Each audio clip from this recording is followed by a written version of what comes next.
Hi, I'm Richard Lang, and these are my friends, Colin and Carole Oliver, that I've known for many years.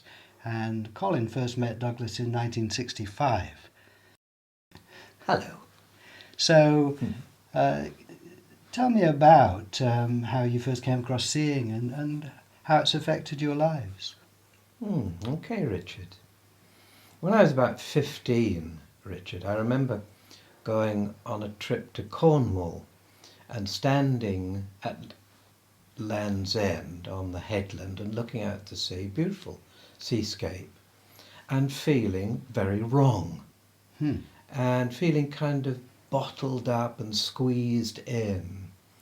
And I really couldn't put my finger on why it was. But I think I know now, it was because I'd lost that child's vision of the world, of being open and taking in the scene. And you had a feeling of that. I felt that something was lost and something was wrong. And about a year later, I came across a book on yoga. And in this book, there was an extraordinary proposition, which was that what I was experiencing was not the whole story. That in fact, in here, inside myself, there was a true self. And this was spacious, clear, and without bounds. This really fired me up. Inspired you. Absolutely. And a short while later, I got interested in Buddhism. And then I went to the Buddhist summer school, British Buddhist summer school, with a friend called Rod Wooden. And there, this was 1965, I first met Douglas. Douglas gave a talk, and he also had a kind of morning session for about an hour before coffee, where a group of people came together. And I don't remember much about it, except that we sat quietly.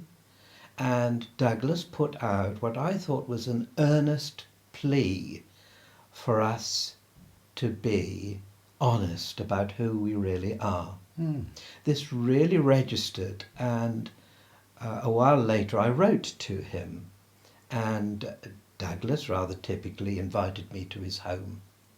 That was in 1967 in January, and with enormous generosity really. And I spent a day with Douglas at Nacton, and he was speaking about his way of looking at things. Then he had to go off on an errand, and he left me, and it was the late afternoon, and it was quiet. The birds were settling down in the laurels, and I sat there just kind of still and quiet, and I did this. And it was just a kind of thing without any thought really, but I noticed as I did this that my fingers disappeared into nothingness. I followed my fingers in, and there was this great spaciousness, boundless, open to the world. I recognized it. So you hadn't recognised it when you first met Douglas. It was at this meeting at Nacton. It was being with Douglas and going into it. And when Douglas came back again, I shared this with him, and he said, yes, this was exactly what he was exploring in his life. And the next thing that happened was that we had a meal together, and I just found it absolutely hilarious that as I was bringing the fork up to my face with food in it, the food was disappearing into this great nothingness. It just struck me as being so funny. Fantastic, fantastic. Amusing and deep. Yes, and I felt that I had come to this true self. And shortly after that, I met Carole. And what happened then, Carole? Well, Richard, we met at university, and I had really no great interest in who I was, looking for who I was in spiritual matters. I was really keen on social change, politics. I've been involved with socialism all my life, and I was, I suppose, fairly intellectual in a sense that I wanted answers and I was very questioning. And meeting Colin and hearing about this very strange subject, but very intriguing. And obviously it meant a huge amount to Colin.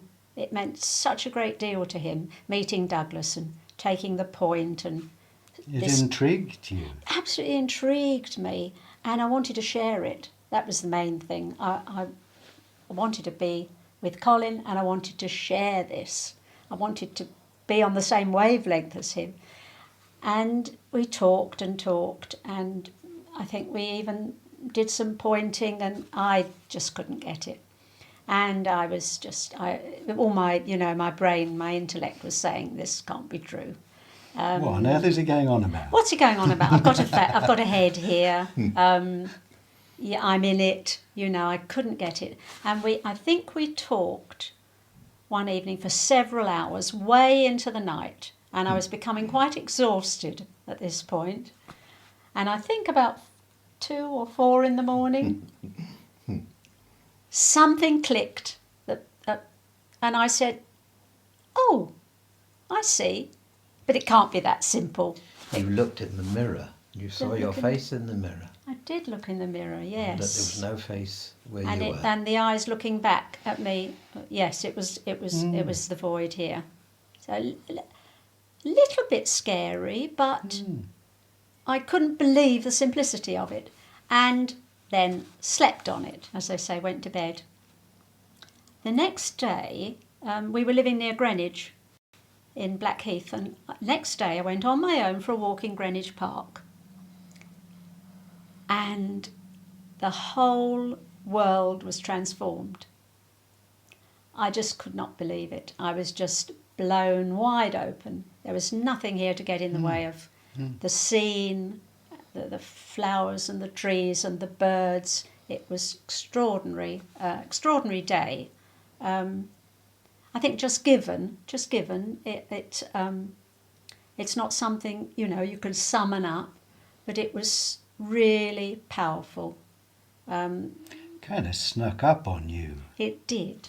Yeah. It did snuck up on me. The significance of it, not at that point, but the experience was overwhelming. So how has this been for both of you to share this? It's over many, many years now. Yeah. Great thing, really, to be together on this. Yeah.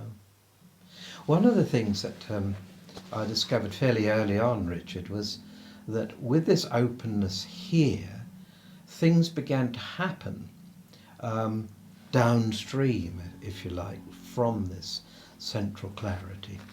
And I found that my heart was opened.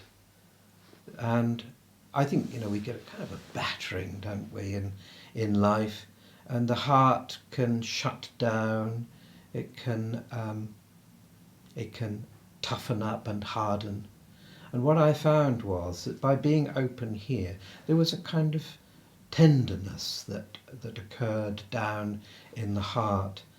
And this affected my life in the sense that I found myself very drawn to people who are marginalised in life. My heart went out to people. I worked for a while with people who had a problem with drugs and with alcohol, homeless people.